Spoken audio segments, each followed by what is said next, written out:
There's a rampant misconception in human experience that goes like this: these circumstances please me and these do not, so I will use all of my power, even gathering together with others, to orchestrate change in the condition, because a better condition will make us all feel better. And we say, how's that working out? You can't even get your kids to do what you want them to do, and you will never get the world even to come to agreement about what is the right thing to do. Have you noticed?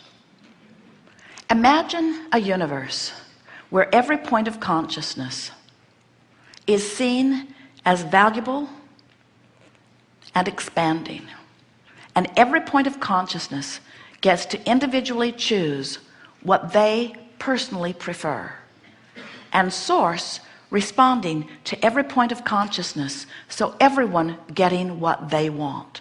A never-ending flood of resources. That's what you've got going on here.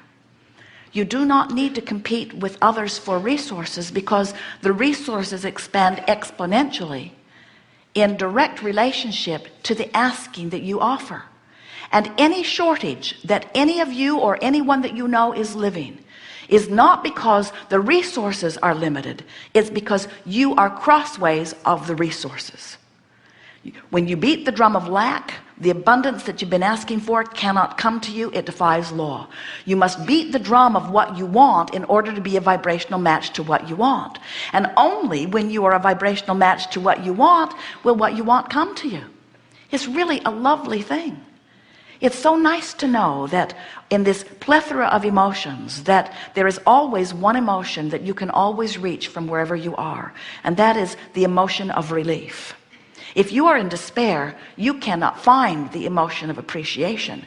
They are very different vibrationally. And in fact, when you reach for the vibration of appreciation from your place of despair or depression or anger or fear, you can't find it. It's too far apart. But you could find a thought that feels a little better. You could find a thought that feels a little better.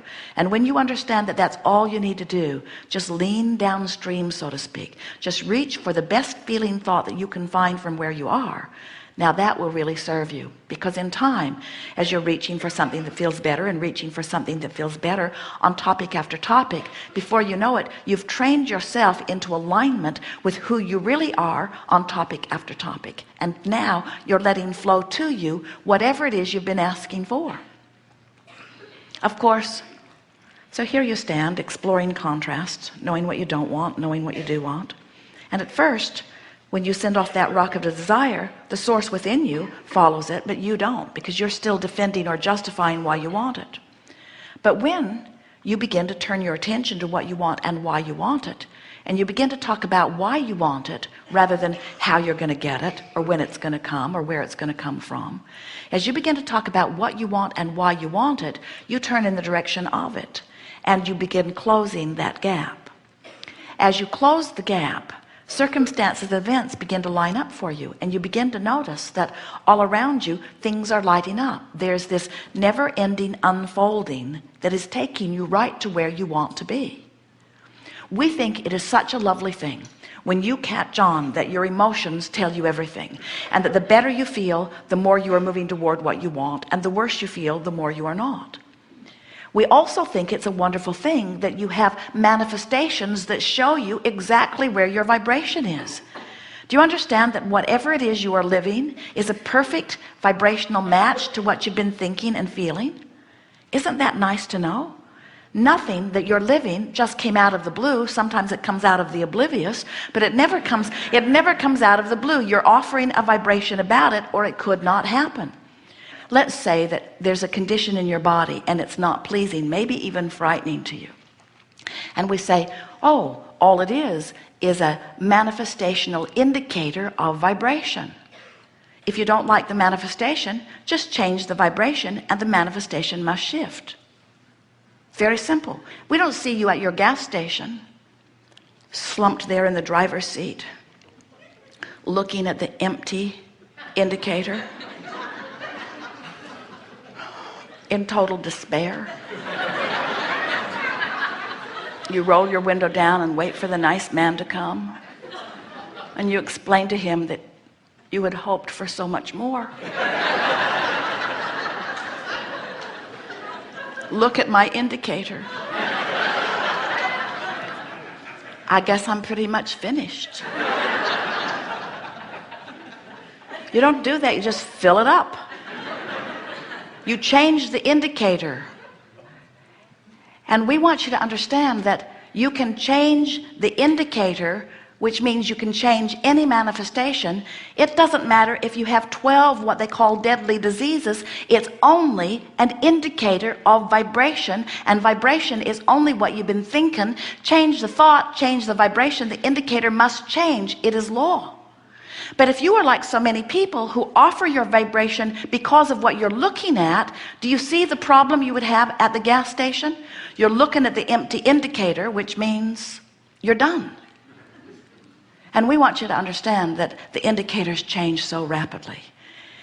But more than 99% of every creation is completed vibrationally before you see the evidence. So you can change the thought, which changes the indicator, which is the emotional response. But it's a little while before the manifestation catches up with the emotional indicator. What we want you to accomplish as a result of our conversation here today, we want you to decide that you are going to be someone who, just for a while, give it 30 days and watch your life transform. Let your emotional indicators be the indicators that matter. So you go to the doctor, he says, "You're dying," and you say, "Aren't we all?" He says, "No, I mean you're on the fast track." You say, "I like the sound of that in most regards." He says, "No, I'm here to tell you that there isn't anything more that can be done for you, because the indicators in your body show me that you are on your way out of this body." Now, if you've just heard what we just said, you would say back to him, "I can see why you might say that as you look at this indicator. But I know something that you do not know. I have changed the vibrational basis that is the reason for this indicator, so that indicator has to shift." And he would say, "No, no, no, I don't think so. I just gave you a test." And you would say, "Oh, I know. But 99% of my vibration shifts before the manifestation shifts. So I'm not using your indicators, I'm using my indicators. And my feeling of hope is the indicator that tells me I've shifted.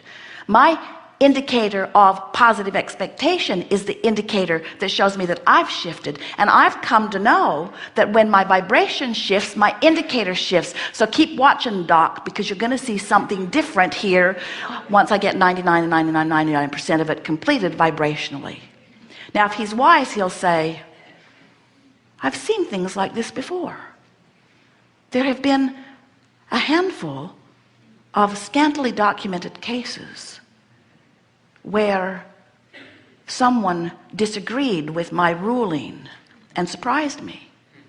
And we say, you can only do that when you let your own vibrational gap be what you're giving your attention to. If you're listening to the peanut gallery out there, everybody's got a different opinion of where you are in relationship with where they think you should be. And we want you to understand that the only relationship that matters is where you are in relationship with who life has caused you to become. And we would like to say to you that the sicker you are in your physical body, the weller you are vibrationally. And the weller you are vibrationally, the stronger the call of source is. But you got to turn in the direction of it, and fear is turned upstream. We see you take your raft down to the river, you put it in, and invariably